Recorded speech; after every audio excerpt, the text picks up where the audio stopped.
Hi there, people. This is Edgar with a new video. I just wanted to share. I just got back from the UC Davis Health Conference that was held at Davis, and I just wanted to share some of the stories that I got from there, and hopefully this helps motivate you guys and kind of have a better idea of the track to becoming a physician.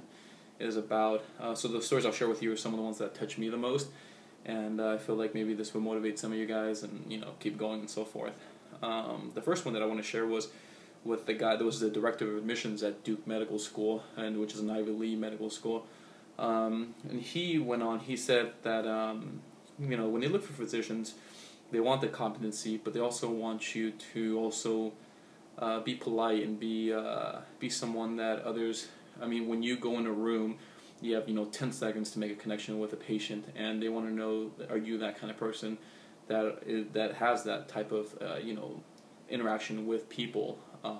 He talked about like they would invite the cleaning staff during the actual interview, so when they're cleaning they could see if the people that were getting interviewed, the medical students the people that wanted to be medical students, see how they interacted with the cleaning staff, and if they were rude or weren't helpful to them or did certain things to make it easier on the cleaning staff, they were automatically checked off the list to actually attend that medical school.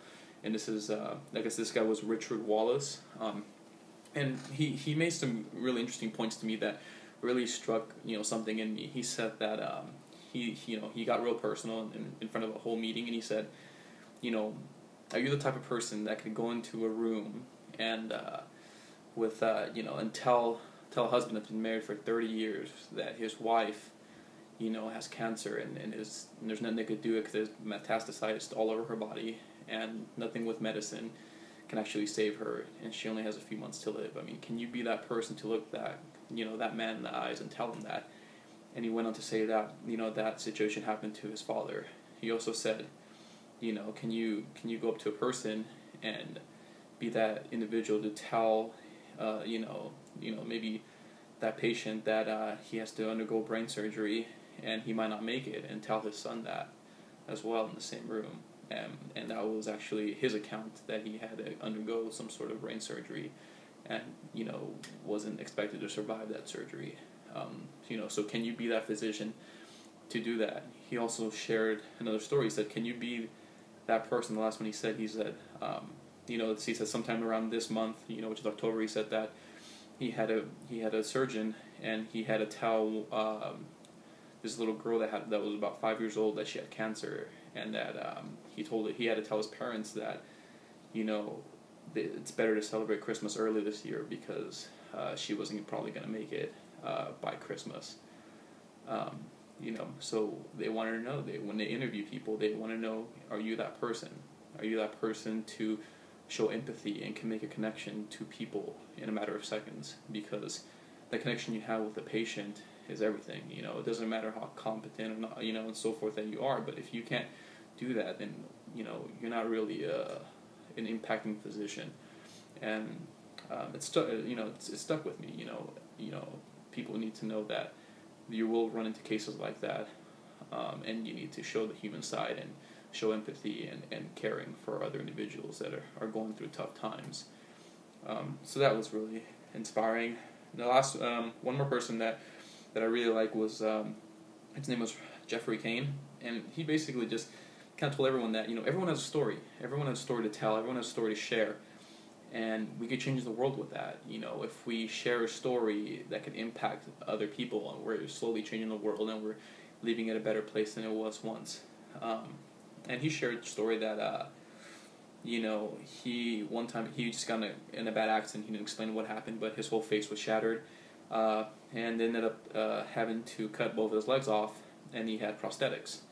And then he goes on, he talks about that one day he had a patient from a different country, came in there, and her father was in a different room because the father was embarrassed the fact that his daughter, which had a prosthesis because was missing a leg, had lost her actual prosthetic leg, and his father was embarrassed of her because she was just kind of like luggage, someone that couldn't hold her own weight in the family, and because she had lost her prosthetic leg. And he goes on, and he looks in her eye, and he says, you're worth more than you think, and so forth. And he pulled up his leg pants and showed him that he had both of his prosthetic legs on.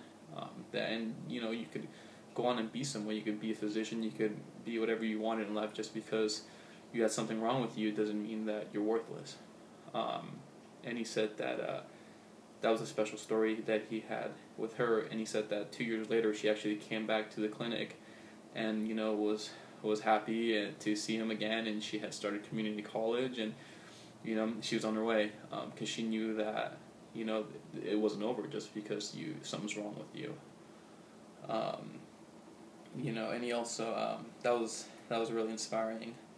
And he goes on just to talk about you know, just to embrace, you know, certain things that I don't know, it's hard to put. It's just embrace your inner self, no matter what's going on. If you're a non-traditional student or you know, that has obstacles, you know, one day those weaknesses will become your strength. And that's kind of what he wanted to get across to the audience, which I felt was really inspiring.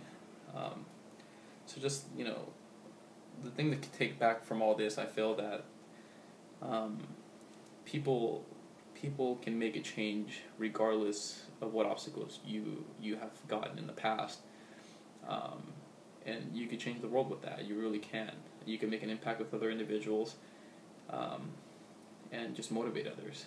And that's kind of what I want to do with you know, with these videos, is to help people that are struggling, especially in their pre-medical careers and so forth, or maybe are doing well and want to continue to do well, is my main goal here. So that's it for this video. I have to I'm bounced. I'm out of here. I have to an hour and a half drive for my EMT renewal license thing. It's like a 4.5 hour class. So, and I've been busy. I just got back from UC Davis this morning at like 5 a.m. So I'm really spent.